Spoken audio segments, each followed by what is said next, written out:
NMC. Thank you for giving me this wonderful opportunity. Have a nice day. Thank you, Ritik. Let's proceed with the session. We have an eminent personality with us today who is a pioneer in the Health University of West Bengal, Dr. Rajendra Pandey sir. He is a Vice Chancellor of West Bengal University of Health Sciences. He is also the former head of Department of Nephrology of a medical institution like SSKM and IPGMER Kolkata. I welcome sir to talk about what NMC is and its academic sequel. Welcome, sir. Thank you. Thank you, Shah Vijan, for choosing me for this interaction. Happy Deepavali to all, as today is Deepavali. Now, coming to the straight to topic, there has been a lot of apprehension about National Medical Commission and about its utility and need. The first thing is that for a long time, a board of governors was working superseding the Medical Council of India because of the social audit and aspersions being cast from different social groups as if Medical Council of India was not performing well. And the government audit also signified that are not for which it was created. Now from evolution, the need was for a revolutionary reform, and that is why government came with National Medical Commission. Now when a thing goes, it was going since 1956, for more than 60 years, it had created a zone of comfort for all the stakeholders, including students, the faculties, management. But the persons who were not certified is the end user, the patients. And the analysis will make an honest appraisal that our students were not feeling competent to practice independently as soon as they pass out MBBS. And that is why there was a great rush for going into a post-graduation. So it became need to change from knowledge-based education importance to competence-based education, which even the Board of Governors had very effectively done before the constitution of National Medical Commission. The problem only lies, and when the OSCE and OSPI were implemented, there were initial problems with the stakeholders, making them hand-holding, has resolved that issue because that has made an examination system more appropriately transparent. The problem lies when there was a disclosure that there will be an exit examination to assess the uniformity of all the pass outs from different university and institutions. Now, it was necessary because a part of accreditation and rate ranking of the different institutions. Anyway, the National Board of Examination was conducting an examination for the foreign graduates to assess for their suitability, including Indian practice system. It was already there. So it was just basically enlarging the symptom system so that the student will accept that all those who are passing out and qualifying the exit examination will be there to practice. The problem lies whether or not they will be able to improvise the grade, how many chances they will get. There are many, of course, unresolved issues which are yet to, because as the rules and by-rules will be framed, it will come into public domain and criticism would be there, and then finally acceptance should come. So there is an issue to wait for that before things come. But if I would take that, if I go back to around 40 years back when I was a student, what was my expectations? When you walk in as a student, you have all the enthusiasm in the world. You want to learn anything and everything which is written in the book. We don't even know what to read and what not to read. Now the wise teachers come in They make us navigate through the curriculum, make us examination ready so that we can take it without the stress, and then be competent enough to practice medicine in society. It will be an honest admission that the stress still remains. When I was a student, I was stressed, and today's students are equally stressed. And why the year of examination? Is simply because the examination is as if it is unknown to all the students. What is moving towards an open book examination system? There is no reason why medical students should not be knowing that what is the must know, should know, and may know area to them. It has already been defined. And if they are assured that the most of the questions would be either from the must know or should know area, the questions are already known to them. And if they take their time and prepare for it, the stress will go up. And the second thing that the postgraduate examination based, the whole curriculum, to take a little shift if the questions from the knowledge based are shifted to region based. And people will find that the questions are gradually shifting to region based questions rather than knowledge based questions. So that those who have attended their curriculum appropriate properly, have gone and attended the wards and interacted with patients and to the treatment system, they will find it easier to answer those questions and thereby promoting a reasonable weightage to people who have been attending to wards and patients rather than going through the books. It was very much needed and it will give weightage to people who would be spending more time with patients. I would just very humbly remind that this is a professional course where in order to earn, you must learn. And what you should learn, that is need of the society, the type of patients they would come, then the workup of those patients. The second thing that is what would be expected of an exit examination, certifying the person for practice, and at the same time ranking him for postgraduate studies. Now here there are more worries from the student side that if for any reason they are not able to perform well, probably they will be given chances. If you take IIT as a base, I think only 2 chances are allowed for appearing examination after failure. So there, ultimately, when the rules and regulations are missed, there would be a limit. But this worry is coming only because of reason that the postgraduate seats are less than the undergraduate seats. And the NMC's emphasis is to increase the postgraduate seats, not only as much as to the undergraduate seat, but even beyond that. So that most of the people will be in a position to get to postgraduate studies. Maybe all of them will not get their choice into the university curriculum, but National Board of Examination seats will be broad based to an extent that all of them may be able to get the clinical discipline which they want.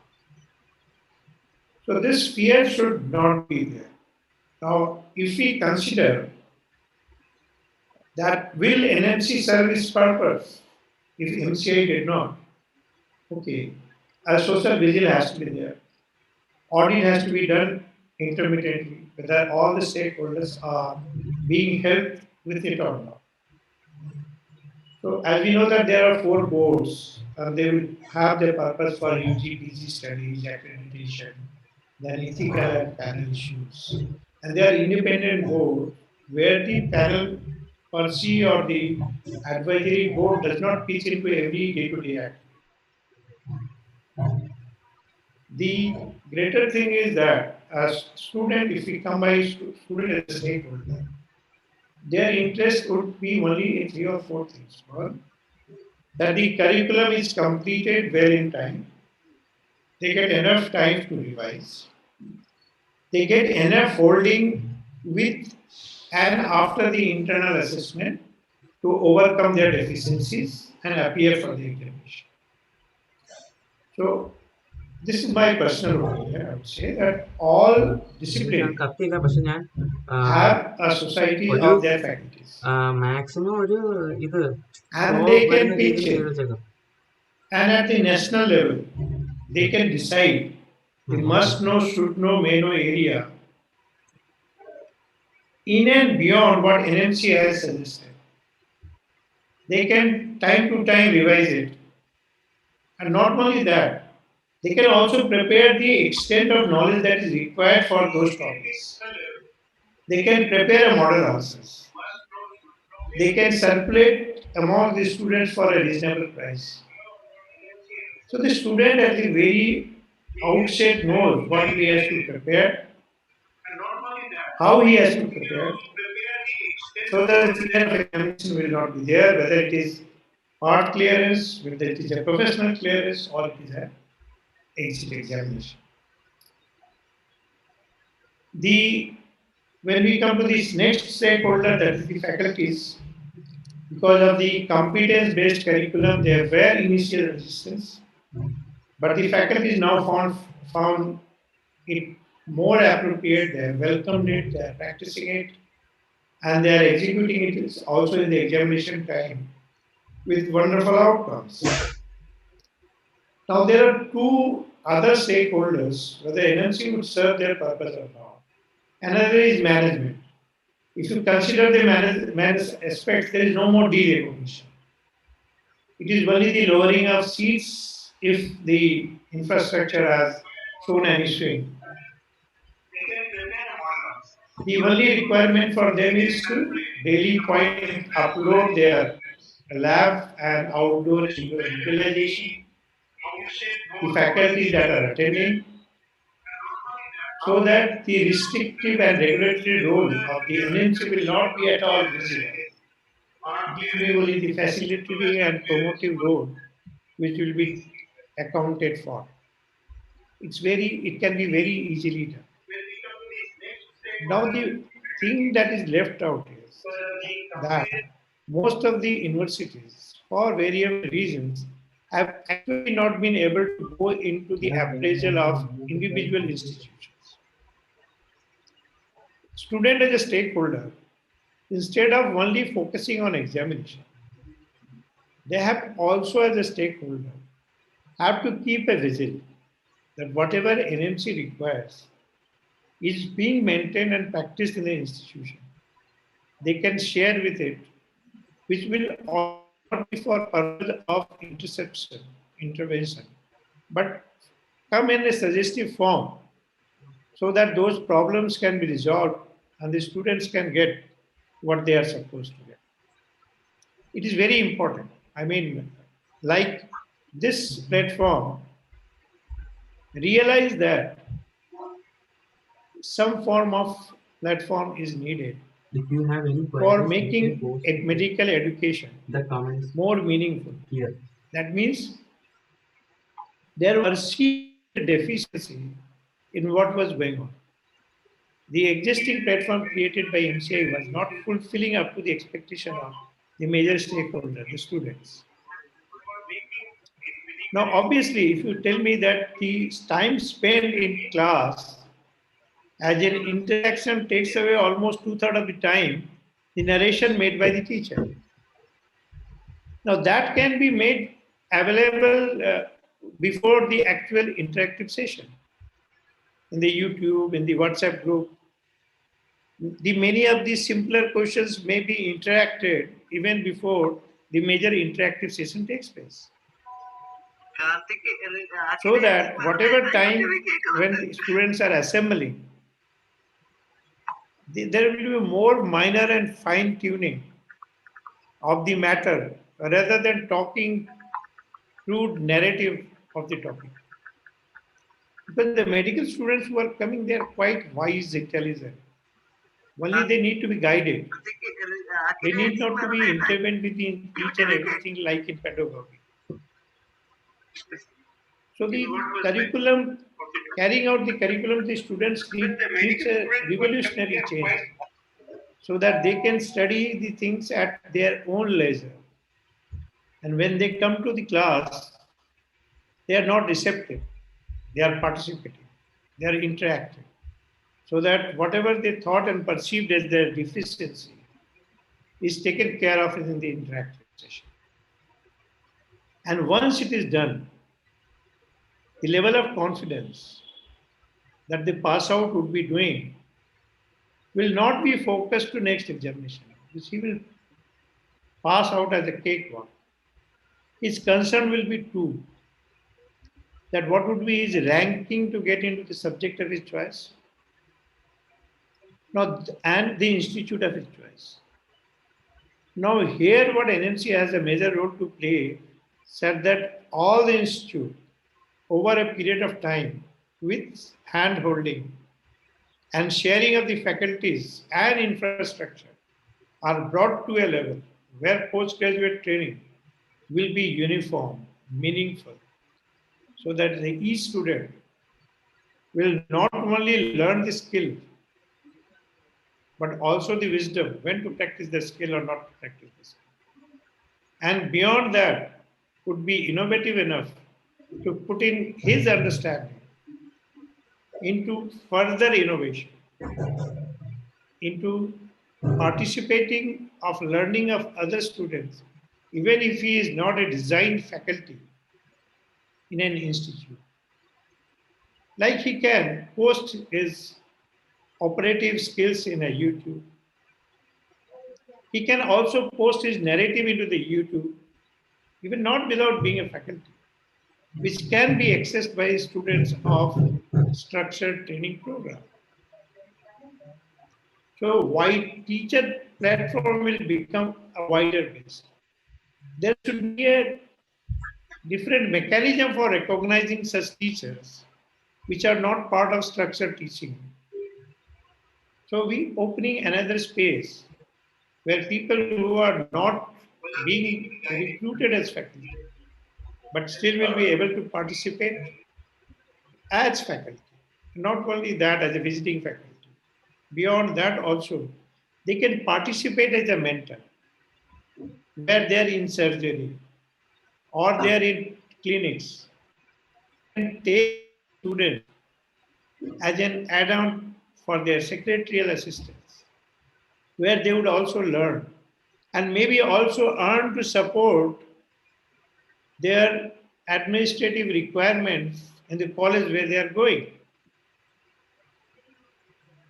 So if we look at a positive attitude, and NMC is facilitating and promoting all the stakeholders requirement, I can only visualize that in a few years' time, none of the students from the peninsula will have to go outside for pursuing their medical research.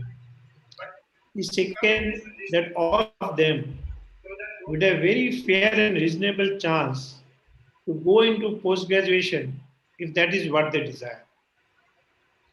And lastly, they will have a position to contribute to the medical education even when they have passed out innovatively by either joining as a faculty or even when they have not joined as a faculty. I think I will end here, giving you 7 minutes extra for questions. Thank you. Thank you, sir, for the wonderful session. Now it's time for your queries. Either you can put up your questions in the chat box or raise your hand to ask sir directly. I welcome Sri Lakshmi, our research panel member, to lead the Q&A session. Thank you, sir. Thank you, sir, for that wonderful talk. It was really informative. Now, let's move on to the question and answer session. So, those who have a question in mind can type their question in the chat box. We will discuss the relevant questions. So, the first question we got, I shall read out, sir. Implementation of next exam will be from which year onwards? And Sir Abhaydev has asked about the 2016 batch. And Sarah also have a related question. Will 2018 batch be the first batch to write the next exam due to changes in the schedule due to lockdown? Yes, sir. So it is expected that those who would be completing their internship in 2022 maybe in a position will be subjected to examination. But because of this COVID situation, I mean, ultimately where it will take us, we do not know. But for the students, it would be wise if those who are completing their internship in early 22 should be prepared for the next examination.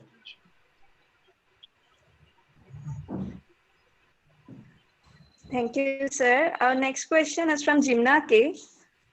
Sir, how many attempts will be there for next? So this is one thing which has not been decided. There are different sort of suggestions, but because in so far what has been happening, that people have been appearing for any number of time for the post graduation, and so curtail it to say 2 or 3 chances. It may not be very easily acceptable, but it is if people are yet to reach to a conclusion that this will be the limiting number. But as because the number of seats, it is expected they will exponentially increase in post-graduation, maybe the need for appearing in the examination for too many times may not be there. So when the need will not be there, probably this question would be resolved on its own. If there are 1 lakh undergraduate seats and there are also 1 lakh postgraduate seats, so maybe that people who are appearing for the second time for a clinical subject which may not have got in the first trial, they would be getting in the second or the third attempt. And more so if they are willing to accept National Board of Examination as another meet for learning rather than university-based learning, then the seats in MBA is going to increase many folds. So all those who are looking for a clinical seat are likely to get even in the first go. So what I can foresee that this fear of how many attempts would be there will wean off within a very short time. Students will get a chance to get post-graduation, preferably in most of the cases of their choice, within 2 attempts. Because the seats are going to increase like anything.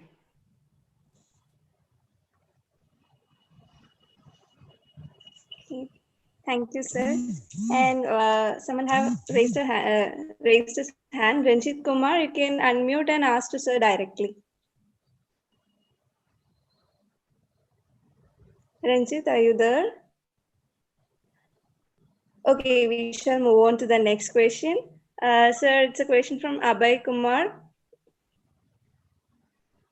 Do we have the licensing exam though we are having our professional exam this January? Will the professional exam will be considered as a license to practice? Over to you, sir. For this year 20 and 21, the prevailing system is there. This would be applicable only in the 22. And this whole system of this next examination is expected to be completed when the internship is going. So that by the time when all the internships are over, it will be clear that whether he is having the license or not. With also his second attempt to clear within his internship period. So most of them will probably not have these issues. Only thing is that they have to make a balance between acquiring knowledge for postgraduate entry and which is only theory based in the next examination. The whole enlistment and ranking would be done on the theory, which will again be region based. But the second component of the examination, which is practical based, they have to give reasonable importance to it because that will decide whether they will get the license to practice or not. So in the present ranking system, the people are more inclined to the theoretical part because of the postgraduate ranking. But as the licentiate and the postgraduation are being clubbed together, they have to keep a judicious balance. Thank you, sir. Next questions by Kumar. So from first and second year, we asked for next. Next. Hello. Yes. It is going to be a complete from all the curriculums it is there. Like even in your post-graduation, there is a differential from all the subjects, right from anatomy to ophthalmology. Similarly, with the theoretical component of that would include all things. It is not that the preclinical will not be in the next exam. But this examination is also linked with the postgraduate ranking. So that component would be there. But so far as the practical component is considered, it will only confine to the clinical subjects. Okay, sir. Thank you. Next, we have a question from Anto. So how about the doctors who are writing next for the second time? Will they have to write both? How about the doctors who are writing IY for the second time? Will they have to write both?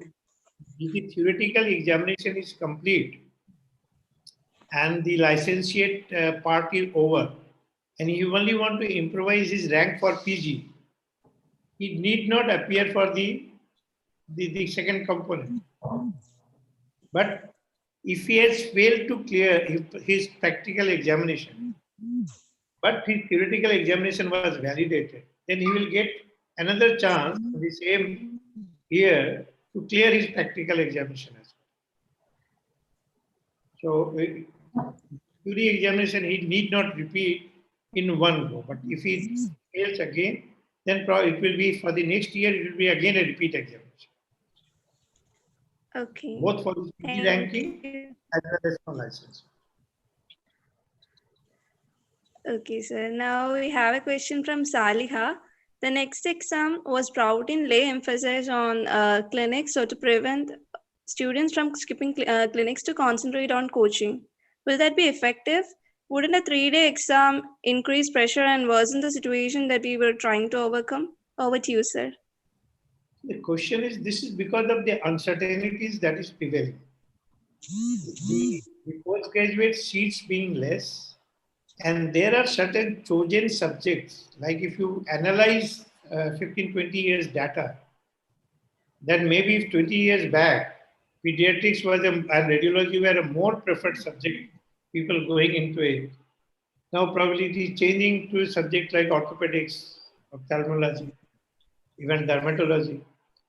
So this keeps on changing, and the seats are not equitably distributed as the demands are changing. Earlier, the seats were more in the medicine, surgery, and gynecology. If you take now the pediatrics, social needs for pediatric postgraduates are much more. Maybe we are having only 1/6 at what we should be producing. But the core part of the question is that whether this and why people are going to coaching, because they want to score high and want to get a subject of their choice. Now, once this gap is minimized, I cannot say that it can ever be eliminated. But for an example, if we say that at any given time, there are 800 to 1,000 people who are willing to do post-graduation in pediatrics. That is their first choice. And if we have a total number of seats, which is 1,200, there is no reason why people will go to coaching. Because they are going to coaching only to have a higher marks and score to get the seat of their choice. Once that fear is eliminated, of being eliminated for not having scored higher and still having an opportunity to get the chance either in the university curriculum and more so, say, in NBE curriculum. Now, if we further fragment this answer, that of this 1,200 seats, 800 seats are in the university curriculum and 400 in the NBE. Now, still, if the people are rating different in terms of opportunity, job opportunity, then there will still be some conflict. But if they are converged to similar facilities in job and corporate practice and other things. Then this expansion of seats would eliminate further need of people going to coaching in order to get an admission into the subject of their choice. And second thing is the first component, which is university curriculum, also needs to be appropriately assessed as per the social need and aligned so that excess also is not produced to make an redundancy and frustration into the people who are will be passing out of that curriculum. So there has to be checks and balance, a judicious decision where all stakeholders, including the industry, need to come and share what are the actual needs so that the number of seats can be disproportionately shifted from one group to the another group, provided we can also create enough human resources for training. So that it may not be a pendulous way of shifting seats from one to other curriculum, but as and when it comes, the subtle changes of accommodating different faculties as well as stakeholders into a particular curriculum as per the need of the society. Like today we are needing a lot of obstetrician gynecologists and neonatologists because we are of a higher birth rate. Maybe 40, 50 years from now, the need will not be there. Maybe we will be needing more people in geriatrics. The aging population would shift. So maybe we can reduce the seats in pediatrics and obstetrics and gynecology and increase more seats in geriatrics, oncology, which will be again a result by that age.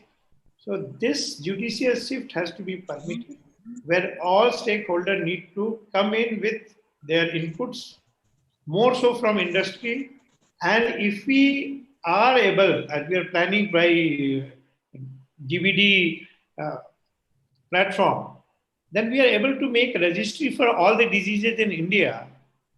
Then also we will be able to judiciously decide in our planning what are the different types of courses are needed, to what extent they are needed, in which region they are needed more, which segment they are needed more.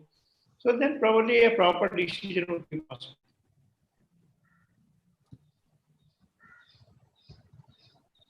Thank you for the detailed explanation, sir. Now I shall read out the next question. If next exam will be conducted twice a year or once a year, and in which month they will conduct? No, obviously the practical would definitely be completed twice, but like your theory-based examination which is being conducted, it may be only once a year, but the practical will be two, because they are planning that the first session of internship should start by 1st of March. And in the next 3 months, the supplementary batches should also complete examination so that by 1st July, they would be able to do. And so that by the next year, June, they would be completing all their internship. And say end of March, April, March, January, March, as found conducive, their theory examination will take place. That is of the thing at the moment. But if you go back further, and you find the National Testing Agency when it was working, and with the same infrastructure, the proposal is still live that all the examination will be conducted twice, including the entry and the exit. So that will be a rollover program. Like many institutes in India are already conducting the entrance examination twice a year. Like say, All India Institute of Medical Sciences were conducting it earlier. The PGI was conducting it earlier. So that they would have a role on of trained people at various levels all the time, changing every 6 months. So that the residency-based program gets a robust fillip. For post-graduation courses, it is very much necessary, because the actual teaching is done by these people who are participating in residency. Those who are third year, they are sharing their experiences with the second year with first year. So problem solving based, this is a very important. But what is perceived as a conception can or not always be implemented at the very beginning, because the resources, the timing. so that all this, as it is going to be done at the national level, the pooling up of all the resources in a timed manner in all the regions, nooks and corners of India may not be possible at the very first go. But that should be the objective and the aims, that there will be a theory question which will be same throughout India, taken simultaneously, and then rescheduled after coding to all the people who are faculty in India, so that a transparency is maintained. Evaluation is more uniform, because when it is distributed in this manner, it will also be compulsory, so that the uniformity in taking answers. Then switching over maybe where an examination can be taken more on a simulator mode, in where OSCE, so that the individual interaction is come, and whether or not recorded would be taken available as for sharing of marks. So there are many things which are not yet resolved. And as we progress, these inputs from different stakeholders would enrich the members so that they analyze over the problems and the logistic support they can get from present faculty and infrastructure. And then only a decision can be taken. It simply arbitrarily cannot be imposed if it cannot be implemented. Thank you.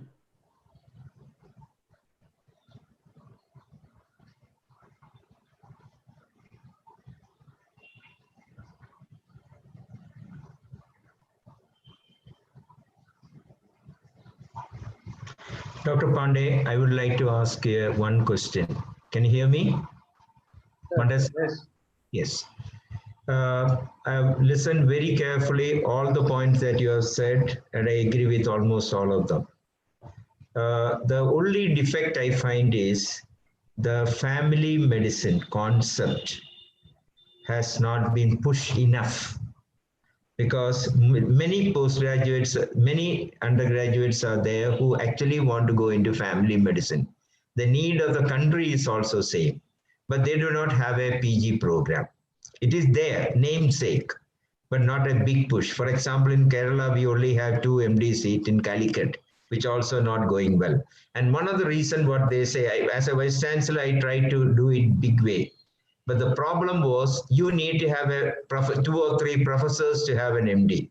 And naturally, without having family medicine, you can't have a professor. It can be only medicine, surgery, obstetrics, pediatrics. So can you just elaborate what is the vision of the NMC to develop family medicine in India? Sure. There are 2 aspects. If you find out the general practice concept, in a general practice concept, if you go back 40, 50 years back, anybody who was passing out in MBBS, he has what we call house surgeons. Those who were actually interested in just being a practitioner and not going into a super specialization, they would just over 2 years, they would do their residency dividedly into gynae-obs, pediatrics, dermatology, chest medicine, which actually pooled a large number of cases you see in the general practice. Now with the present residency program, this has been taken off. As a result, the level of competence and confidence that these people are going into practice is not there. This has been aptly recognized by the members of the Board of Governors earlier, and also the same ethos is being carried by the member of NMC. So that these people in these 3 years, they get this opportunity to go through these disciplines which are more prevalent to learn so far as general practice is concerned. So this will give them that opportunity. Now there are 2 concepts. Now NMC cannot suo motu start family medicine course in each colleges. But if you will find that 2 subjects have been given importance, one is emergency medicine and another is PMR in the recent directives. Because yes, the family medicine is very important, no doubt. But the most important is that our emergency training in MBBS program is falling short. So a person would come either to emergency or would go to the clinic. And in emergency, you don't have much time. So training people to handle emergency is a priority. And because that we are putting up a large number of trauma centers because of the expansion and the enhancement in the roadways, that is a necessity. But family medicine has already been promoted. If you find that the diploma courses that the NBE is going to start, an emphasis is there. Not only that, the NMC will have to relax on 2 counts for at least next 5 to 7 years, that being a new discipline, maybe the retired people for 5 to 7 years from different disciplines can be pulled in as faculty, so that without additionally distorting the infrastructure of the other discipline, so that this family medicine program can run for 10 years before the faculty members of the family medicine can take over as faculty of the Department of Family Medicine. So it has to, it is there in mind. One thing, it has to be given shape to implement, and the stakeholders, that is the management of private government colleges, government in general, and the management of private medical colleges have to accept it. And second thing, for private colleges, we have to give a relaxation for family medicine where even people beyond 70 can be incorporated for training, because they are up to 70, they will be involved in the mainstream. That relaxation has to be thought of and implemented. So I think you answered most of my questions. You have emphasized on emergency medicine, which is an excellent move. But family medicine, the crux is, in India now, without a PG degree, a doctor is not so much recognized on one side. On the other side, when you increase the number of PG seats, we all become so specialist that we cannot see nothing than the serious diseases. See, if I have a headache, I just go to my family physician. He gives you a medicine. 90% of the time, there won't be any problem. But if I go to a neurologist, then I have to get a CT scan minimum before he can give an opinion, because he cannot, that 1% chance of a serious disorder, he cannot take a blame of missing it. So I think since we are increasing the seats of speciality, I think same MD should be given for family medicine. And one of the possibility that we miss was when we are converting DCH, DGO, etc. into MD, those diploma seats all could have been converted to MD in family medicine, saying, as what you said, excellent suggestion, senior teachers even above 70 can be roped in. And this, because I tried my level best in Kerala University Health Sciences to push this idea of family medicine, but the bottleneck was we don't have faculty. That is the only way out to do it. Because now the NMC has decided that universities will not be offering diploma courses. Yeah. The diploma courses will come through National Board of Examination into the non-university hospitals. Okay. That those specialists can be utilized as a faculty and can train people who are required in society. Maybe they will not go into academics. So that will, but the family medicine has to be given emphasis, more so because as education level are increasing, their expectation from the doctor's degree is also increasing. They are no more satisfied with simple MBBS. Because when I was a child, I have seen people who were only MBBS, but practicing medicine, doing surgery and doing even ophthalmological surgery. And that was accepted in the society. But now it is no more accepted. So probably even for practicing in family, they need to have a degree into family medicine. This is the social need, social psychological need, even if it is not the medical need. A person is trained for 2 years into different discipline, can practice with confidence. But this training that it used to take place earlier by voluntary rotation has to be given a structural shape with a diploma of degree in family medicine. So one other point, the young people, they are not focused at all. The adolescents have their own problem. Young people have their own problem. The adult medicine person is so used to treating adult. The pediatrician is so used to treating the small children, and in between group do not get attention, particularly the counseling part. The counseling is a situation in India which is atrocious, I would say. It's really atrocious. The qualified, really trained counselors are not there. And second problem is, not only they are not there, we don't use the biopsychosocial model of medicine. We always talk about the biological part, forget the human being behind the illness and the family with all sort of social problems. So do NMC have any plan to bring in little more emphasis on young people, adolescents, and counseling and biopsychosocial model?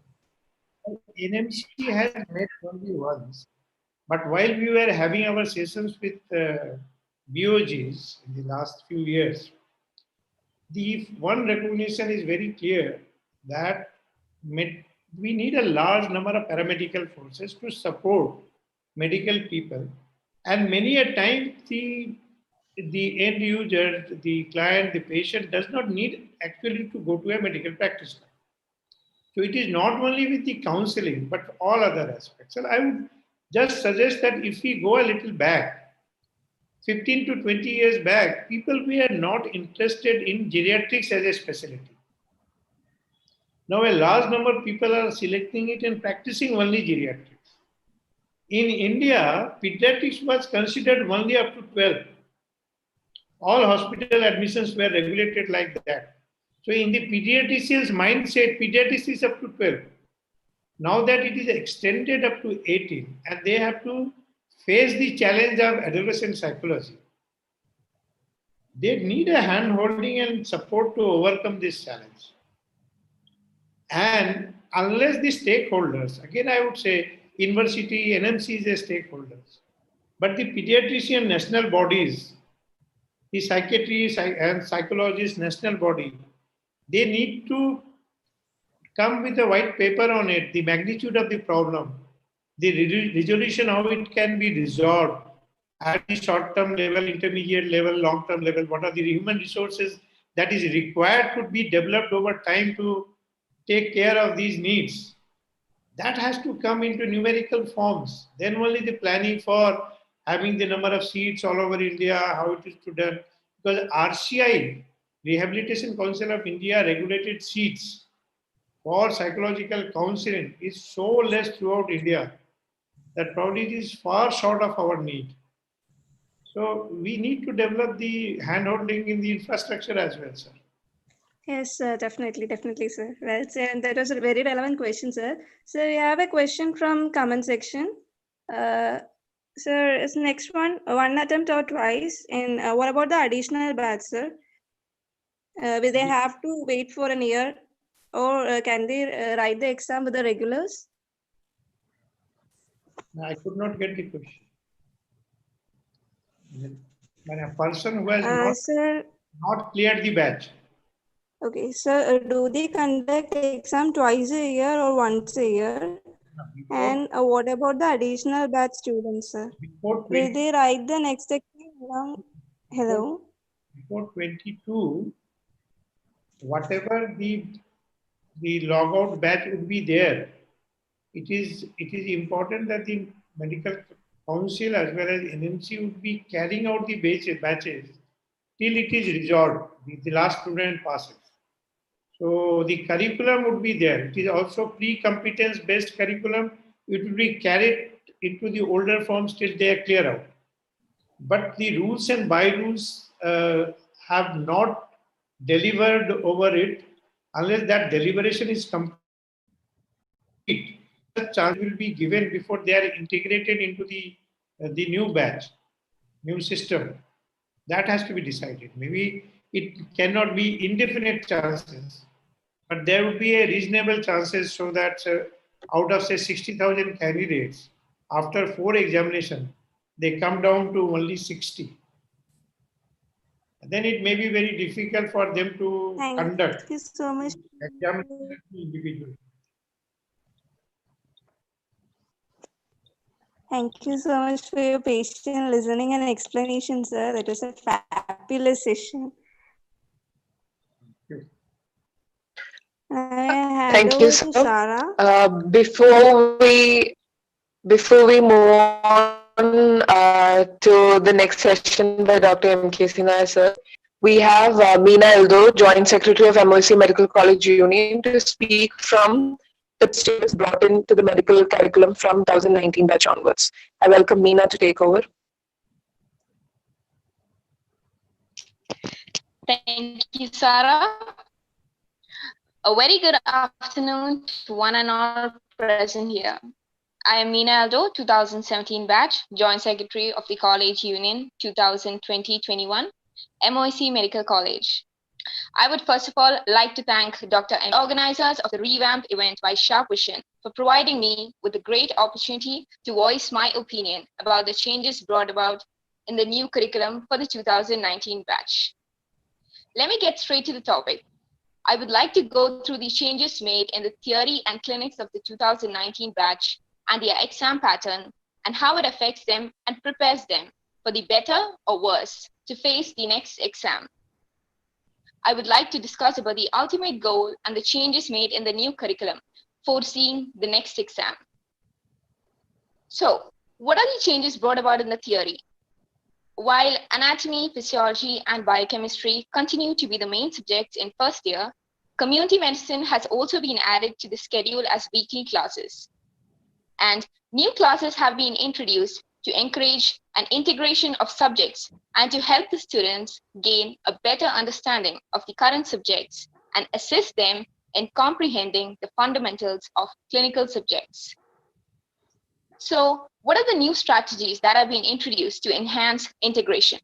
The first one being 8COM, consisting of attitude, ethics, and communication. All these three combined together form 8COM.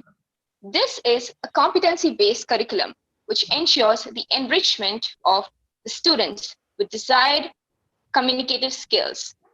In 8COM, mainly, such discussions help the students to become more aware of the reality of the world outside the clinical scenario that they are accustomed to. Also, since it's a class discussion session, students can gain better knowledge about the subject in hand. The second, I would like to talk about vertical integration. This is also a class discussion program where a particular topic will be discussed.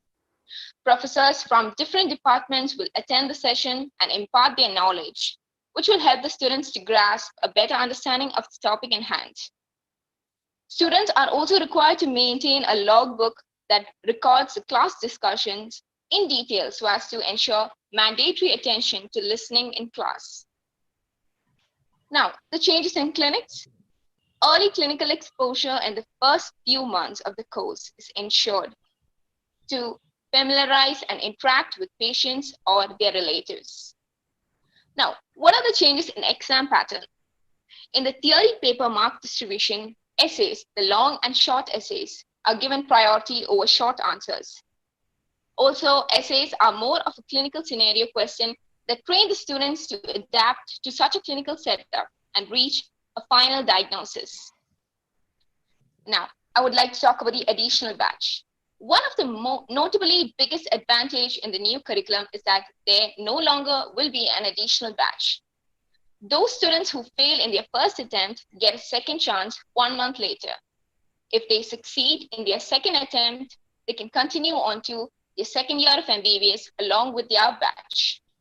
If they fail to do so, they will be able to write the exam 1 year later along with the next batch. This can avoid the stress of being placed in the additional batch, and the students get another chance if they are unable to do well in their first attempt. Now, the most important question we would like to know. What are the pros and cons of this new curriculum? The strong merit is the training given to students on how to integrate between different subjects and work out a solution and reach a final diagnosis which will provide to be useful to the students in their clinical practice as well as in the next exam, which will also be based on questions formulated by the combination of different subjects in a clinical setup. The scheme does encourage regular attendance, regular appearance in exam, and extracurricular activities, which is good for students to maintain a steady balance between studies and extracurricular activities. It trains students to become more competent to face the next exam. As Rajendra sir said, it also helps to bring about a justified balance and need to concentrate on theory and clinical practice and give equal importance to both. And since there is no additional batch, it will also lessen the pressure on students. While all that being said, it is also proving to be stressful for the students to manage all these activities together along with their studies, especially the 100-mark 3-hour exam, which proves to be a tough challenge indeed.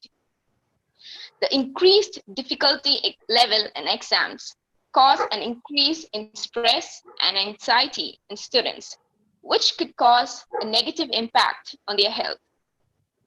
As I would like to conclude, all small changes have its own pros and cons, and we can hope that this change brought about in the MBBS curriculum will bring about a better outcome in the future. Maybe it can also be said that these students might be more competent to face the next exam than their seniors. Only time will tell. Thank you so much for patiently listening and have a good day. Happy Diwali. Thank you, Meena. Next, we have Dr. M.K. Nair sir, who is a strong pillar indeed, who hardly needs any introduction. You have made us all proud by distinguished work in numerous capacities. Today, we're privileged to have you here, sir. On behalf of all gathered here, I welcome you. Welcome, sir.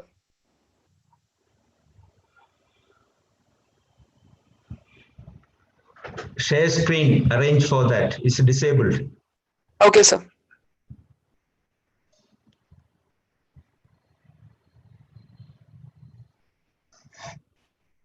Not yet. Yes. Okay. So good morning. In continuation of what I have been telling, I'm so happy that Dr. Pandey is listening. You have said that we do not have a model for helping children how to do.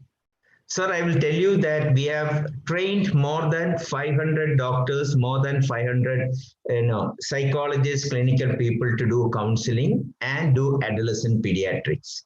So the subject is very well developed, and we are in the process of, we have national conferences, we have people who are well trained in the subject. Okay, that is the number one point. What I would like to say is, we need to look at children not studying well, not as a study problem alone. They do have problems from childhood. They were all not perfect children. They all had some problem or other. Just now I'm counseling a child who is outside, in India, who has come with lots of problems. They have tried their level best to do the treatment, but still the child needs counseling. She's an MBBS student. So children do have problems. 5 to 10% of our students have problem we are not looking at. It may be he might have had a contact disorder before. He might have had hyperactivity. He might be having some drug addiction or internet addiction, everything. But our provision do not give any space for looking at them. So in the Kerala University of Health Sciences, we started a program of student guidance and support where 2 teachers from every college, 316 colleges we have trained. We have 6 monthly meeting with these teachers, and they come out with problems what they have observed in their colleges. For example, 1 year 18, we had 972 problems. And all these problems are discussed. It's not a perfect program, but a good takeoff. Now let's look at what are the problems. Anxiety is their biggest problem. All type of anxiety disorder. We call it examination stress. It is just not examination. There's a generalized anxiety in them. They have phobia, they have depression, they have somatic complaints, all sort of things which we fail to recognize. That's the biggest problem. Now, if you look at our own child guidance data, scholastic backwardness was number 1, and conversion reaction was the second one. You have a tremendous psychological stress, presenting it as a body problem. Now, in the school health program, look at what most important. It is again nearly 50% is scholastic problem. So whatever you have in MBBS, it has a background, and we need to remember that all students are not so brilliant because they got admission to MBBS. They do need hand-holding, they need support. Now, when you look at scholastic problems, we need to see whether they are a visual learner, auditory learner, or learn by experience. Now we are giving so much importance to learning by experience. That's a very positive step. But that doesn't mean that, modern methods of teaching. The problem is medical teachers are very good in their subject, but they need not be good teachers. They need not understand children. I think we need to look at that issue seriously. Now, if you have a problem, we always say bad child, not learning well, doing problems, etc. But it's not same. They have intelligence, but they may have a problem with a particular subject. They may not fit in with a particular teacher, or the college environment may not be good. As a vice chancellor, that's what I found.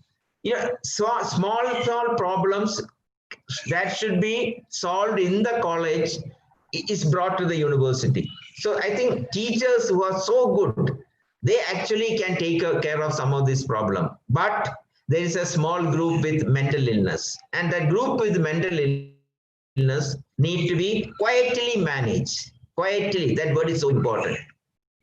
And then you have stress, examination stress. We all say that little bit of stress is okay, that improves your performance. But the stress becomes too much, then your performance completely come down. So that is examination stress, little bit is okay. But if it goes too much, it becomes a problem. Now, another thing I think our medical students should have is much more emotional quotient. Their IQ is so high, no problem. Majority IQ is extremely good. They are more intelligent than their teachers. But emotional quotient is not all that good, because they do not have self-awareness, capacity to self-manage, motivation to achieve something, relevant social skills, and much more empathy. If you are a person without empathy, then you simply cannot be a doctor. So I think our children should be oriented towards having much more emotional quotient. So the counseling sessions can be there in school, college, etc. Now we must say, what is counseling? Counseling is not advising. Most teachers advise, but children don't listen, because teacher is advising depending on his or her experience 20 years before. And that is not appropriate for the children now. The students now have a different approach. So advice usually is not taken. You can give guidance. That means you are a knowledgeable person. You have the field experience, and you can guide the person. Whether to accept or not is their problem. If they accept, they may benefit. And counseling is more personal growth. And what is personal growth? If you have a problem now, you sought help. Next time when you have a problem, you should be able to manage yourself. Okay? There are only 3 words you need to remember. Students react by emotion. 3 things: cognition, conation, affect. Conation means behavior. Your behavior in any situation is through the affect pathway. That means emotional. If somebody say my talk was rubbish, okay, then what will happen to me? 30 seconds I will feel bad. But after 30 seconds, I must recover and say, did I say the right thing? Did I give them the message they wanted? Maybe I didn't. So that is cognitive way. Reassess yourself. With 30 seconds, you are allowed to feel bad. After that, you think again whether you are on the right path. So this is what I'm saying. Okay, now this is Maslow. This is extremely important for doctors. You know, when you, all of us have basic needs. We have safety need, love and belonging, self-esteem, and then only you can reach self-actualization. Atma Sakshatkaram. Self-esteem is Atma Bhimanam. So you cannot insult a student. Extremely bad. No teacher should insult a student because every student has capacity. They may not have capacity you are expecting from them. They have capacity beyond that sometimes. So try to find out the capacity of each child so that he or she get self-esteem. You know, to be loved and to love somebody is a human nature. So if they have a love affair, you don't have to think as if you are a drug addict or something. So bad, you have done murder. Nothing like that. It may not be appropriate for the child and you feel bad, and that's why probably you're interfering.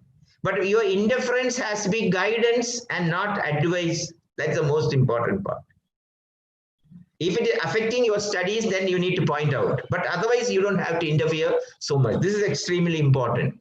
Then some bad habits.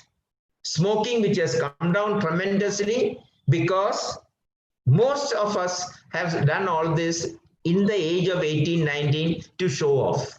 But after the first year, you should settle down and say, I don't have to show off anybody. That's very important. Alcohol. It's just a habit. Hostel means alcohol. You know, that's only a habit. I think that should not be there. That should not be done in a professional setting. In private celebration, it may be a different issue. But in a professional hostel, that should not be there. Drugs, very important, drugs. So all these are something which teachers should guide. That is why we need to have a mentoring system. 10 students with one teacher or 5 students with one teacher, depending on your capacity. So that you can share everything with your teacher, and that teacher should never break confidentiality. So important. Okay, drug use. I don't want to even name all this. It is a bad thing. Medical students do have this problem. And I asked many psychiatrists, why don't you interfere? So they say the parents don't like it. You know, they don't believe it, they don't like it, we interfering. Well, that's a problem. And sexual behavior. You are a grown-up person and you are surely going to have sexual interest. And if you don't have, you have a problem. But the point is, what we need to teach our children is, it is absolutely normal to have sexual feelings, but it cannot be at the cost of somebody. Your sexual feeling or means to get rid of it or satisfy it cannot be at the cost of somebody. So every college should write one particular thing. You cannot hurt somebody. I will not hurt somebody. That's the most important lesson you have to learn. And if you start hurting, then it will become a bad habit. Then there are few children who have so much of emotional things and they come with physical symptoms. And most often, because we don't have a staff student clinic, every medical college should have a students clinic, because the senior teachers or somebody can spend little time. Residents can manage it, where they say you can tell your problems, you can get your counseling, you can get your problem solved. Otherwise, what happened? The severe psychological stress get converted to the physical symptoms, and that is called hysterical conversion reaction. Now, if you want to change your behavior, the best a teacher can think about is simplest. You know nothing much about counseling, you don't know behavior modification, nothing. Just think of ABC. What is the antecedent? What is the antecedent that led to this behavior? Just ask that.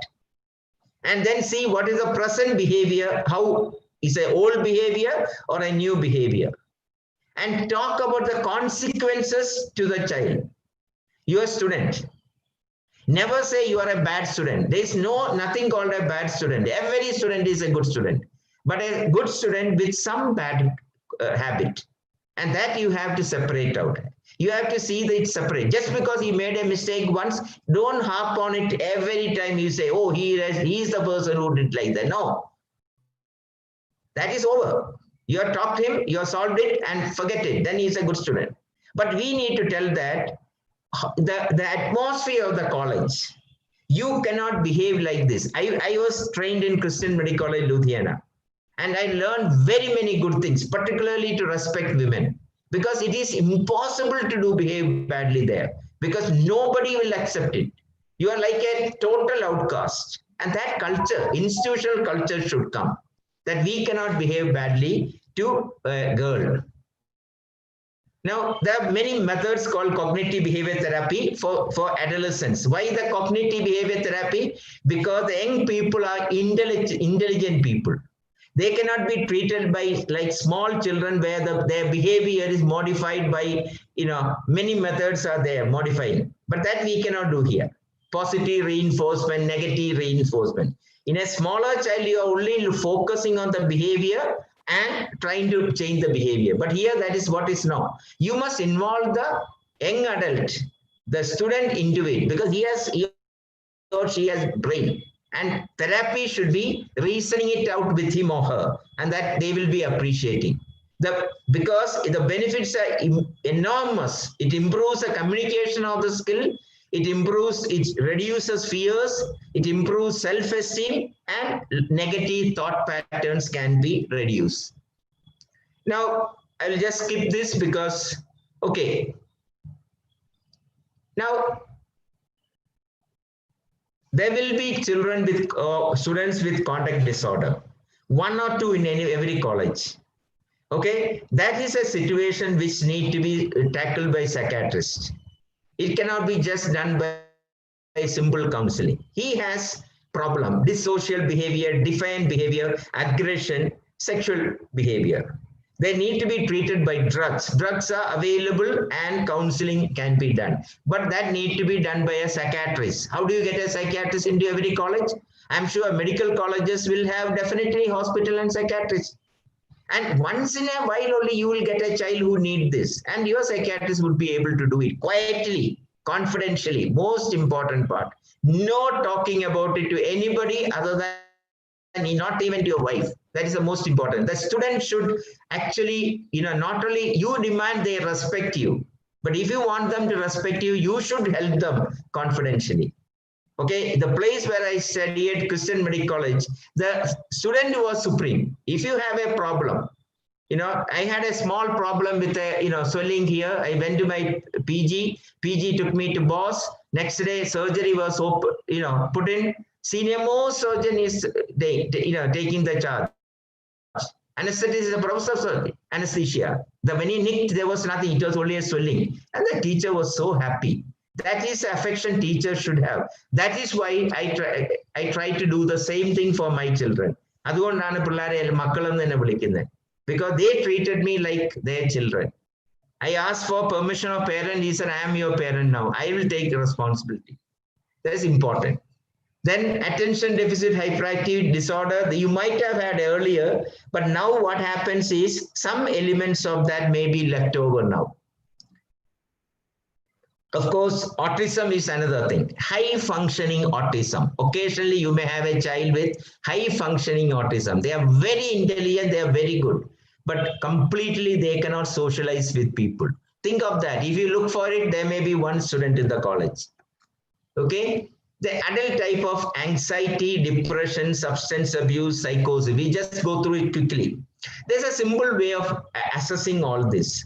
You ask only 3 questions. Have you felt angry, anxious, blah, blah, blah, blah. Okay? Everything, all of us have had. We all have felt tension. We all have angry, irritable. That's absolutely normal. It is abnormal only if 3 things happen. If it is out of proportion to the cause, if it is associated with specific body symptoms, for example, palpitation, sweating, etc., is related to anxiety. And 3 things associated with the depression, and that is appetite is affected, sleep is affected, your interest in other, normal things are affected. Okay? If you have it, you must seek help. Okay? And there are 3 things that if it is depression, there are 3 things. Worthless, feeling of worthlessness all the time. I am no good. Hopelessness, I have no future. Helplessness, nisahaya avastha. If you have all this, you have depression, no doubt about it. Why don't you seek help instead of going into the next stage of harming yourself, suicide? This is very important. I'm saying this with a lot of responsibility. I remember there was a nursing, in the case of a nursing student, before I was VC, I went to the college, and then suddenly one girl was being sent out from the school, from the nursing college. So I told the parents to sit outside. I talked to the principal. I said, this girl is having depression. You just give 6 weeks leave and send her to the psychiatrist for medication. And after that, when I was VC, she came in front of me for the convocation or the graduation. And she asked me, do you recognize me? Understood my point? So that medicine has done wonders. And almost all simple psychiatric problems of these young adults, including psychosis, which is not very, very uncommon, it is there, can be treated by drugs. For heaven's sake, do not refuse that.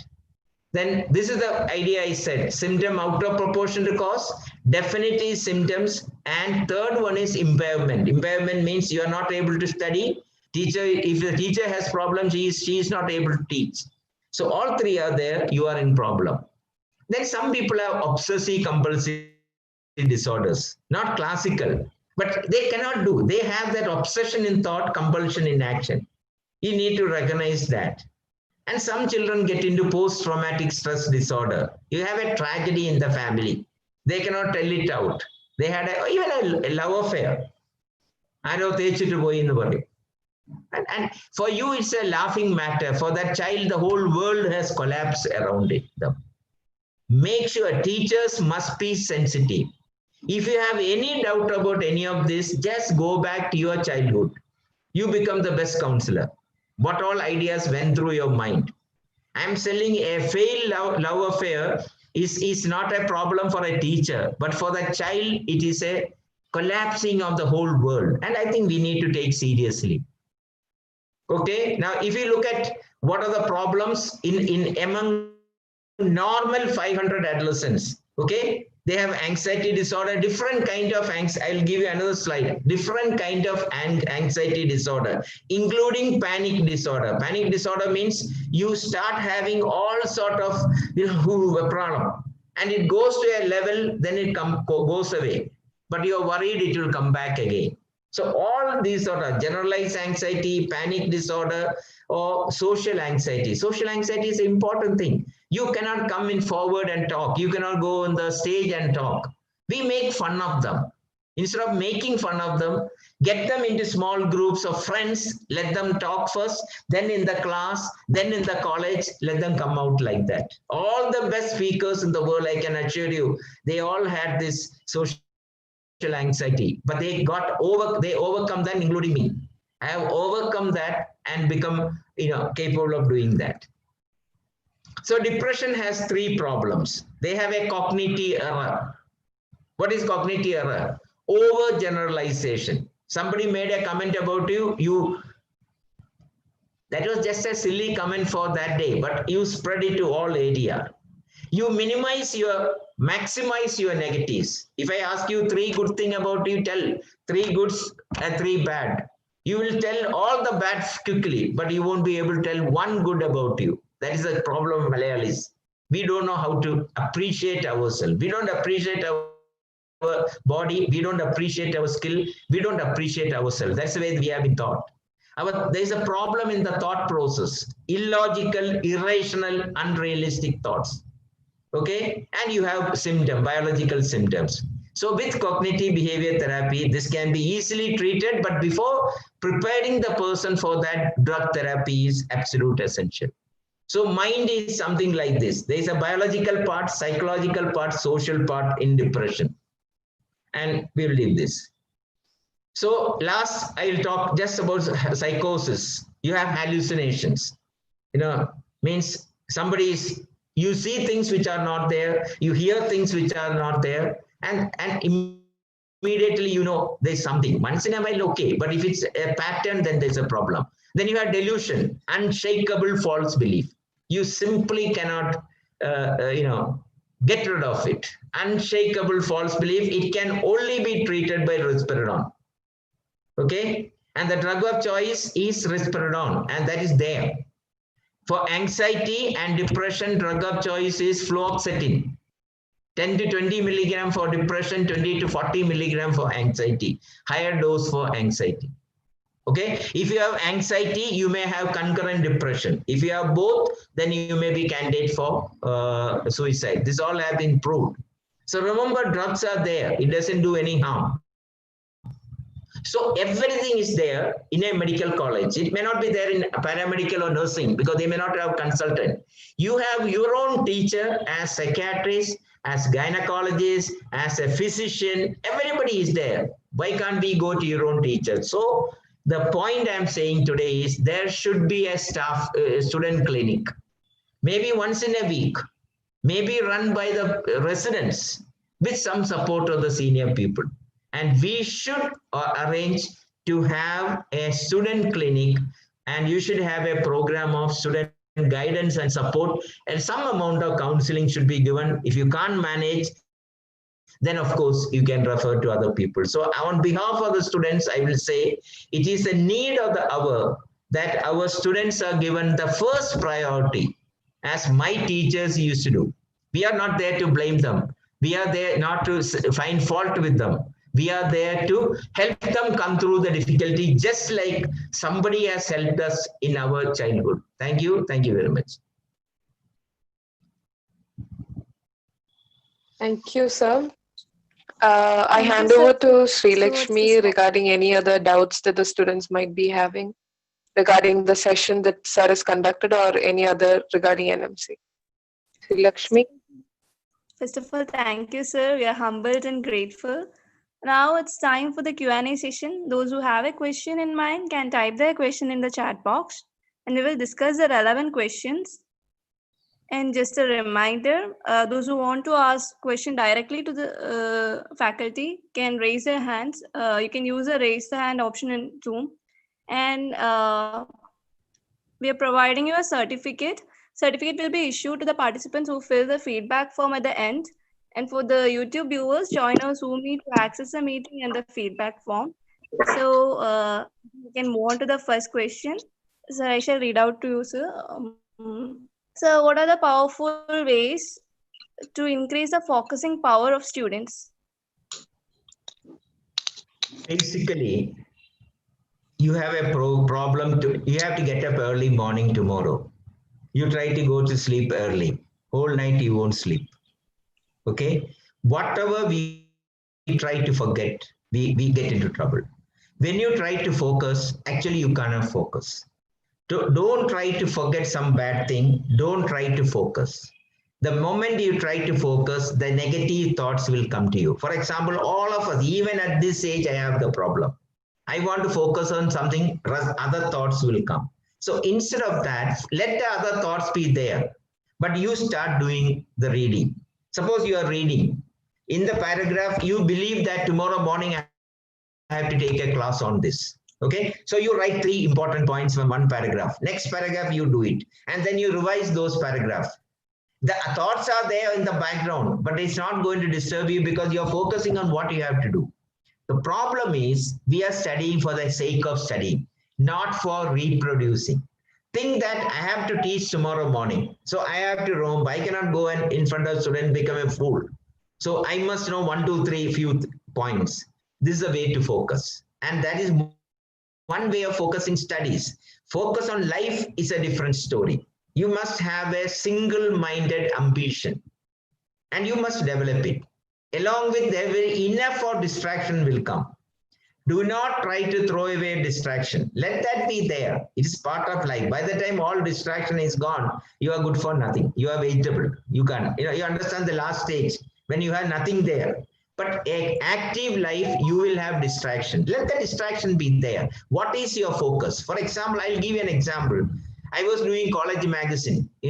After a gap of 25 years, I was trying to make a college magazine. Naturally, at that time, that is the biggest thing among students. You become so popular. You have the French, mush and all sort of things. For youngsters that they will do to show off at that age. But 29 days before the final exam, suddenly the brainwave came to me that whether you bring a magazine or not, if you don't pass your final exam, you are going to be left out. So I said nothing doing. For 1 month, nothing doing. And then you started studying. How many hours you can study? I will do 18 hours, but you can do 16 hours a day if you don't have class. Get the point? 6 to 7 hours sleep, 1 or 2 hours for other thing. You can continuously take a break in the afternoon, you can study. That's the way you focus for something. If you want first year examination, second year examination, final year examination is a focus. I'm going to sit for 1 month at least, but you can't do more than that. You can't sustain. Some people can do 10 days, some 15, some can do up to 1 month, not beyond that. So learn to focus with all the distractions around. Okay.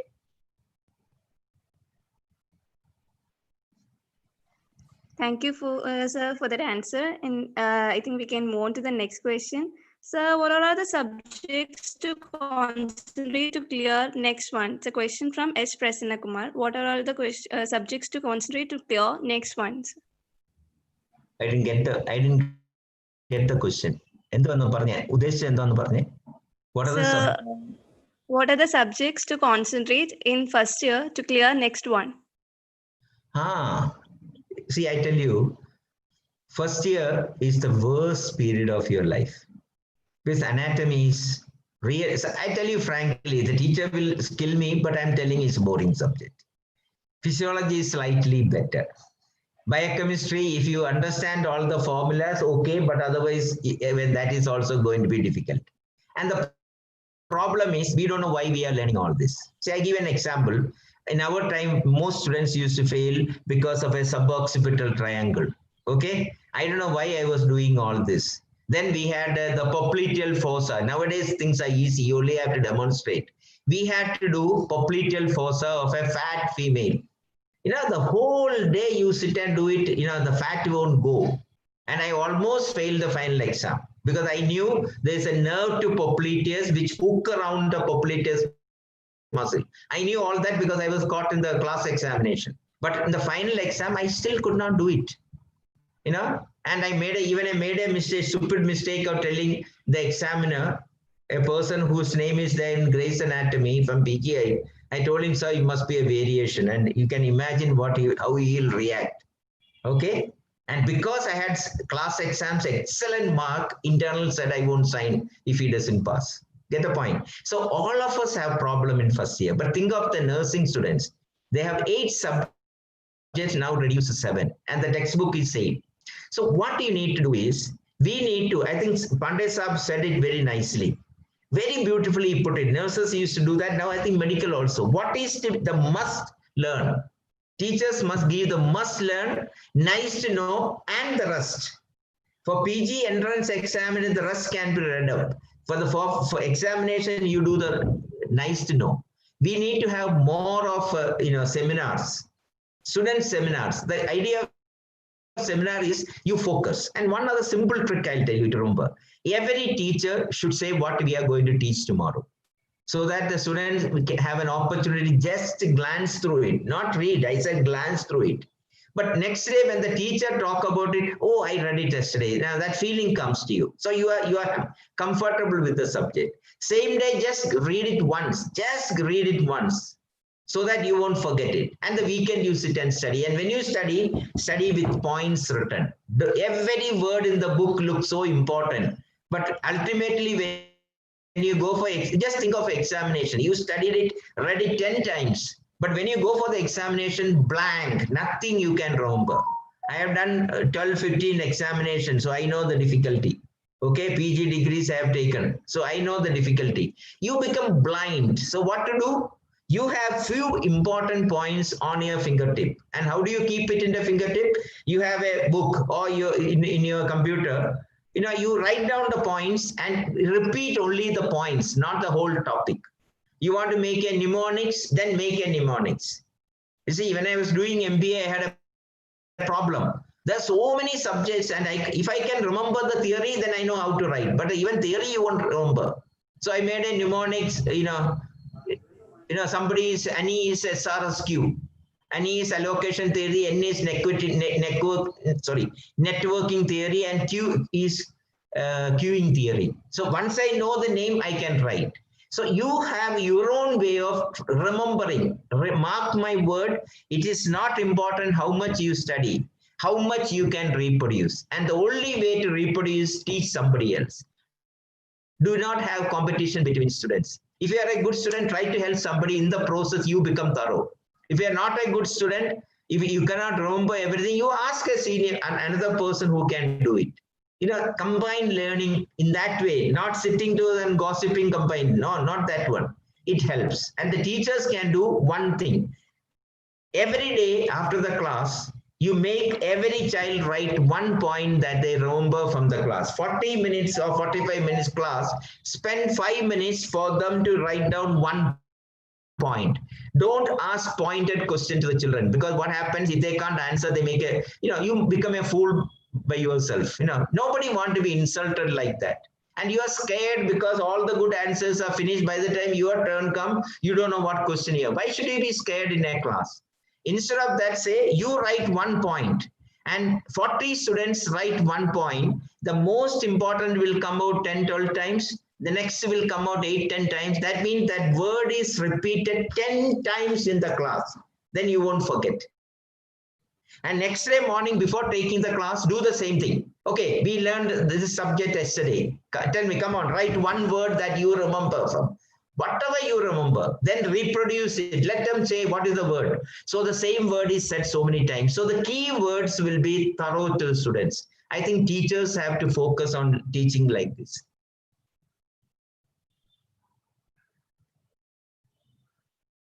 Anything else? So we have a question from Alina. So what will be the exam pattern for 2016 batch with respect to NMC? I don't know much about NMC from the practical point of view. I had an offer to be there, but I decided not to be there for whatever reason. So don't ask me this question. Maybe Dr. Pandey will be able to answer. Now, neither I am the Vice Chancellor, nor I am a member of NMC. So I really don't know. I only have theoretical knowledge, no practical explanation. Okay, sir. We have one more question. So thank you for including scholastic problems in your presentation. Or, sir, how can we overcome the mental stress and anxieties among students regarding attendance and internal marks? I have been a Vice Chancellor for 5 years. Now I am in a private center. You see my attendance, I have never taken even one day leave. If I say I'm not coming today, they won't say anything because of my stature. But it's my rigor that I will not absent myself even for a day. Neither I will skip whatever the timing I'm supposed to work. But it is actually a philosophy, internal philosophy, personal philosophy. When I was Vice Chancellor, my driver used to ask, one day asked me, sir, Ningalalle Vice Chancellor, Saralle Vice Chancellor. I said, because I was telling, go fast, we are already late. And late is for 9 o'clock, not 10 o'clock. You understand? Some personal things you have to do. One thing you remember, even if you didn't study well, if you attended class, you will get some points. And the same points the teacher will ask in the Viva. Viva, you cannot pass from theory book. Viva, you can pass only from class notes. So the key point, every teacher is fond of certain answers, which probably may not be the most important. Till you get that answer, they will keep on asking what else, what else, what else, what else. Yes, what else? You understand my point? So, because it's a habit of our teachers, all of us, I have also done it. Keep on saying what else, till you get the answer that is your favorite. But we don't know what is your favorite. How do the student know what is the favorite? So the only way to know that is attend classes. Attend classes, just take small notes, not copy the whole thing. Some key point the teacher said, remember, mark it, and before the Viva, just go through it. Invariably, that will be the question coming there. Okay? We all have been students. What all nonsense you do in the class, what all you quietly you abuse your teacher, all that we also have done. Nothing. We are not come from heaven or something. We also have done all this. So I know exactly what you will say. You get a point. Doesn't matter. It's not bad. Leave it. But the point is, you have to succeed. You have to succeed against all odds. So don't talk about attendance. You have to attend, except when you are going for sports or some other activity which is officially allowed university. Okay. If you are ill, of course, a doctor's certificate, please. Well said, sir. I think we can move on to the last question. Sir, do you think compulsory inclusion of research will improve the academic interest of students? See, unfortunately or fortunately, you are in the peak of your intelligence.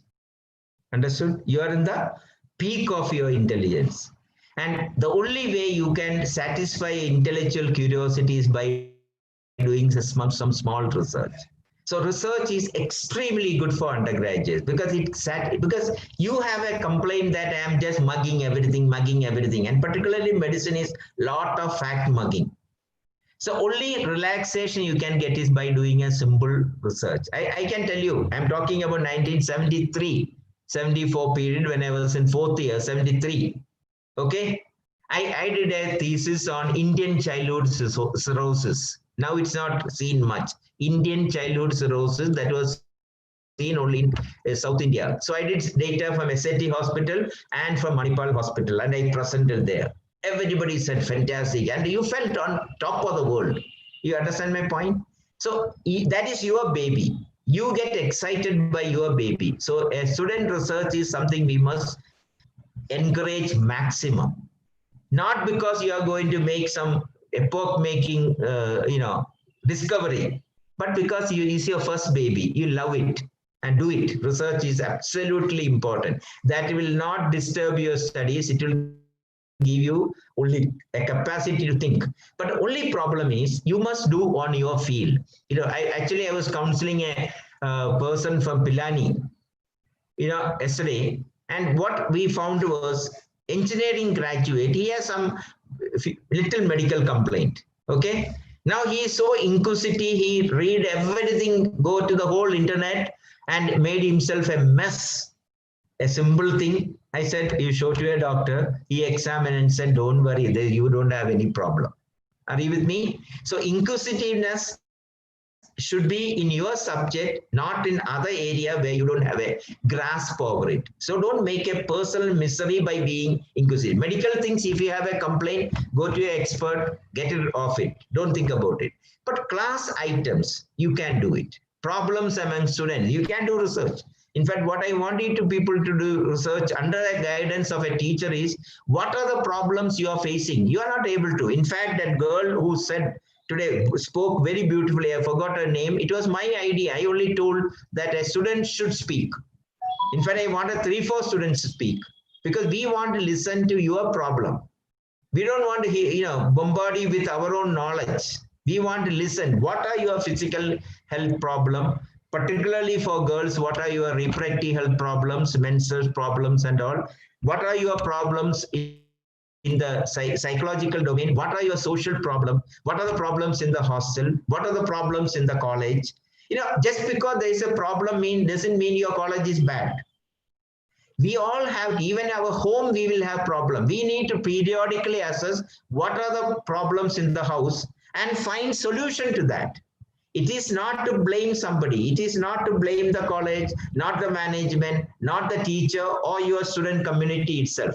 It is for doing better. We should be better tomorrow than today, and we should be better than yesterday. So I think student research under the student union activity, a simple student research with very focus, not to blame anybody, not to find fault with anybody, but to see what are the problems my colleagues are having and how we can do it better.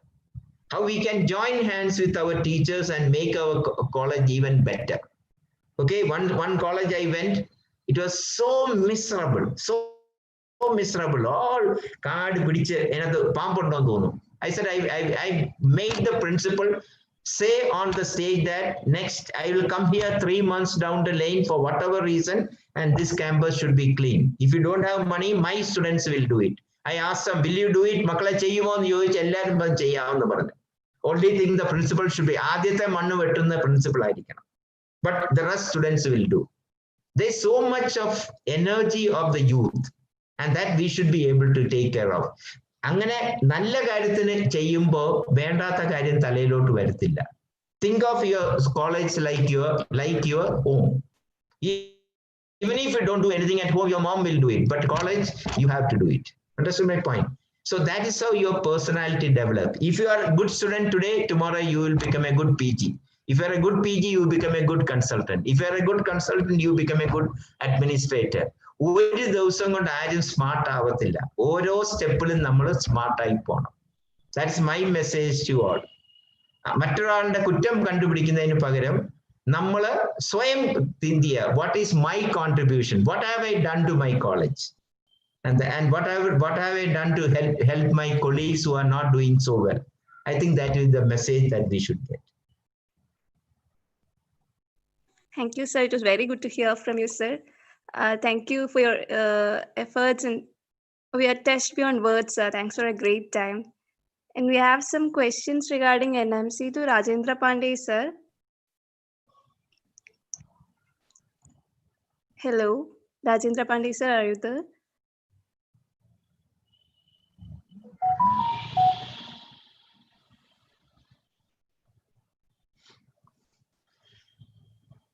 Hello, Rajendra Pandey, sir. Yes. Can you hear me? Yeah, sir, you're audible. Sir, I shall read out the question. Sir, as the NMC curriculum has been implemented from 2019 batch, why can't we go on with the implementation of next exam from 19th batch? I mean, that has to be deliberated. It's a proposal. I mean, the different vice chancellors can put it with the NMC after taking a resolution in the academic council and can place it before NMC. Unless the agenda comes, the decisions are there.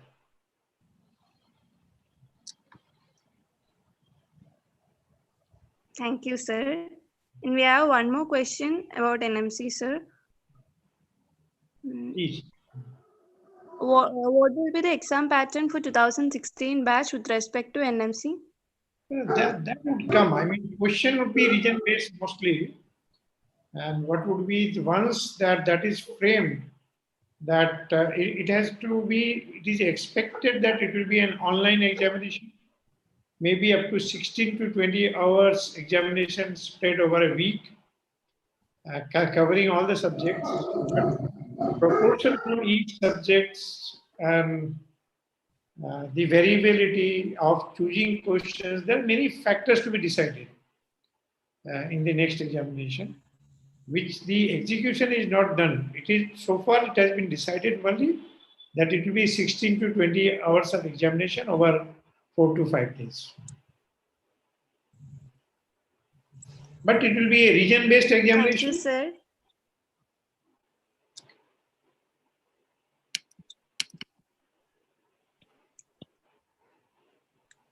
Thank you, Rajendra Pandey, sir, for the explanation, and thank you, MKC Nair, sir.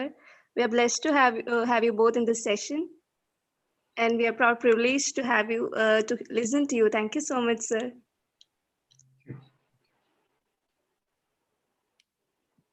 I take this opportunity to thank you, sirs, once again. Especially MKC sir and Rajendra Pandey sir for taking your time out and attending this meeting. It was mind-blowing listening to you both, and thank you for clearing our doubts. Thank you everyone else who have joined us today. I take this opportunity to thank our sponsors, Maro and Dr. Prasadar Majeshwar, author of Biochemistry Simplified. All those who haven't filled the post-event form, please fill the form to avail the certificates, and we'll be distributing the certificates as soon as possible. Thank you once again to everyone for joining the session, and thank you, sirs. Thank you.